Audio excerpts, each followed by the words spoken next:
With business, with real estate, there's information that is being suppressed, and it's being suppressed intentionally. I mean, if they give us this information, it gives us freedom.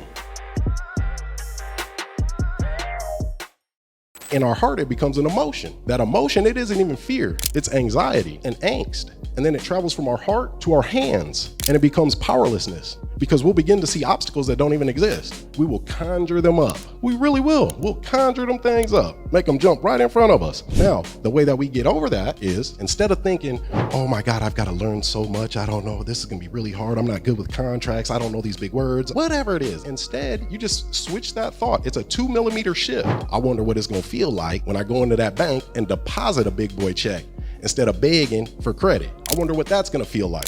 I wonder what it's gonna feel like when I'm shaking hands in the living room with somebody and I have just pretty much got approved for a mortgage based off of how I solved their problem, not some arbitrary credit check. How is that going to feel? So then we've got a desirable outcome that we're thinking about. We are imagining a desirable outcome, and that travels from our head to our heart, and in our heart, it becomes excitement, anticipation, like a kid on Christmas Eve. And then it travels from our heart to our hands and becomes power, not powerlessness. I travel with power always, because I know that all work works. So we think that because it's not working for us, that we didn't get the result we wanted. It didn't work for me. Well, that's because it was working on me. All work works. If it's not working for you, it's working on you so that you can become the person that you need to be in order to receive those gifts, those results. I never worry about results, because I already know that it worked. Yeah, it worked. If it doesn't work for me this time, that means it's working on me. So next time, guess what? It's gonna work for me. It already worked. So, subject to documents.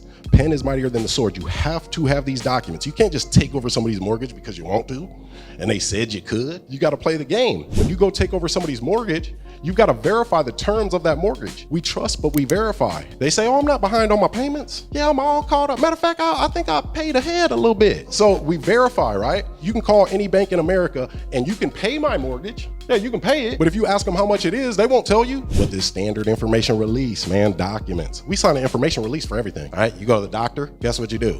You sign an information release so they can get your medical records from the doctor across town, right? Or from the surgery center. Limited power of attorney. This is not dominion over a person. I'm not able to open checking accounts and close. It's limited to the property. There's different types of powers of attorney. So limited power of attorney is really used for real estate. So that in essence makes us them as it pertains to the mortgage. So when we call the mortgage company, I got an email, I should have put it on here, man. I got to put the account manager in her place eloquently and respectfully. But she knows that she can't treat me like she treats people that fell behind on their mortgage, right? So we're a voice for the voiceless in these situations. We are helping these people. We take over the bank account as well. Well, not their bank account, but the mortgage bank account. So the login, the password, we're not taking over a mortgage and then paying the person, and then the person is then paying the bank. No, we're taking over the mortgage, man. We got the house and the mortgage account. So we pay the lender directly, online, over the phone, whatever it is. You've got to make sure your documents are correct. If your documents aren't correct, you're playing a dangerous game with your own money. Then, standard seller acknowledgements. CTF letter, I call it. Cover the family. You gotta protect them assets. One of my mentors calls it the CYA letter. Cover your assets. Guys, we in church, remember? I call it cover the family, man, because that's why I do this. There was a long moment in time in my life where there was no one on the face of the earth that loved me unconditionally. I feel like the only people that love you unconditionally is your kids and then your parents. Everybody else loves you because you're funny, you got money. Well, I have my daughter. I'm always gonna cover the family. What are y'all gonna cover?